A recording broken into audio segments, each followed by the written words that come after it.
सुखी कौन? एक भिखारी किसी किसान के घर भीख मांगने गया। किसान की स्त्री घर में थी। उसने चने की रोटी बना रखी थी। किसान आया, उसने अपने बच्चों का मुंह चूमा। स्त्री ने उनके हाथ पैर धुलाए। वह रोटी खाने बैठ गया। स्त्री ने एक मुट्ठी चना भिखारी को डाल दिया। भिखारी चना लेकर चल दिया। रास्ते में वह सोचने लगा, हमारा भी कोई जीवन है। दिन भर कुत्ते की तरह मांगते फिरते हैं, फिर स्वयं बनाना पड़ता है। इस किसान को देखो, कैसा सुंदर घर है। घर में स्त्री है, बच्चे हैं, अपने आप अन्न पैदा करता है, बच्चों के साथ प्रेम से भोजन करता है। वास्तव में सुखी तो यह किसान है। इधर वह किसान रोटी खाते खाते अपनी स्त्री से कहने लगा, काला बैल बहुत बूढ़ा हो गया है, अब वह किसी तरह काम नहीं देता। यदि कहीं से कुछ रुपयों का इंतजाम हो जाए तो इस साल काम चल जाए। घनश्याम महाराज के पास जाऊंगा, वह ब्याज पर दे देगा। भोजन करके वह घनश्याम महाराज के पास गया। बहुत देर चिरौरी विनती करने पर 1 रुपया सैकड़ा सूद पर घनश्याम ने रुपये देना स्वीकार किया। एक लोहे की तिजोरी में से घनश्याम ने एक थैली निकाली और गिनकर रुपये किसान को दिए। रुपये लेकर किसान अपने घर को चला। वह रास्ते में सोचने लगा, हम भी कोई आदमी हैं, घर में 5 रुपया भी नगद नहीं। कितनी चिरौरी विनती करने पर उसने रुपये दिए। घनश्याम कितना धनी है, उस पर सैकड़ों रुपए हैं। वास्तव में सुखी तो यह घनश्याम ही है। घनश्याम एक छोटी सी दुकान चलाता था। वह एक बड़ी दुकान से कपड़े ले आता था और उसे बेचता था। दूसरे दिन घनश्याम कपड़े लेने गया। वहाँ सेठ दीनानाथ की दुकान से कपड़ा लिया। वह वहाँ बैठा ही था कि इतनी देर में कई तार आए। कोई बम्बई का था, कोई कलकत्ते का। किसी में लिखा था 5 लाख का मुनाफा हुआ, किसी में 1 लाख का। घनश्याम महाराज यह सब देखता रहा।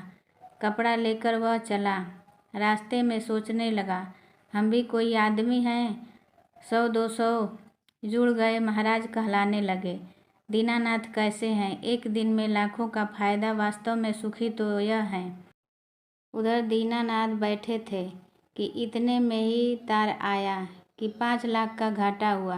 वे बड़ी चिंता में थे कि नौकर ने कहा, आज लाट साहब की शेर बहादुर सेठ के यहाँ दावत है, आपको जाना है। मोटर तैयार है। दीनानाथ मोटर पर चढ़कर शेर बहादुर की कोठी पर गया। वहाँ सोने चांदी की कुर्सियाँ पड़ी थी। शेर बहादुर जी से कलेक्टर कमिश्नर हाथ मिला रहे थे। बड़े बड़े सेठ खड़े थे। वहाँ दीनानाथ सेठ को कौन पूछता। वे भी एक कुर्सी पर जाकर बैठ गए। लाट साहब आए, शेर बहादुर से हाथ मिलाया, उनके साथ चाय पी और चले गए। दीनानाथ अपनी मोटर में लौट रहे थे। रास्ते में सोचते आते थे, हम भी कोई सेठ हैं, 5 लाख के घाटे से ही घबरा गए। शेर बहादुर का कैसा ठाठ है। लाट साहब उनसे हाथ मिलाते हैं। वास्तव में सुखी तो यही हैं। अब इधर लाट साहब के चले जाने पर शेर बहादुर के सिर में दर्द हो गया। बड़े बड़े डॉक्टर आए। एक कमरे में वे पड़े थे। कई तार घाटे के एक साथ आ गए थे। उनकी भी चिंता थी, कारोबार की भी बात याद आ गई।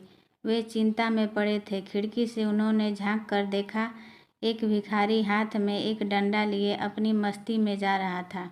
शेर बहादुर ने उसे देखा और बोले, वास्तव में तो सुखी यही है। इसे न तो घाटे की चिंता, न मुनाफे की फिक्र। इसे लाट साहब को पार्टी भी नहीं देनी पड़ती।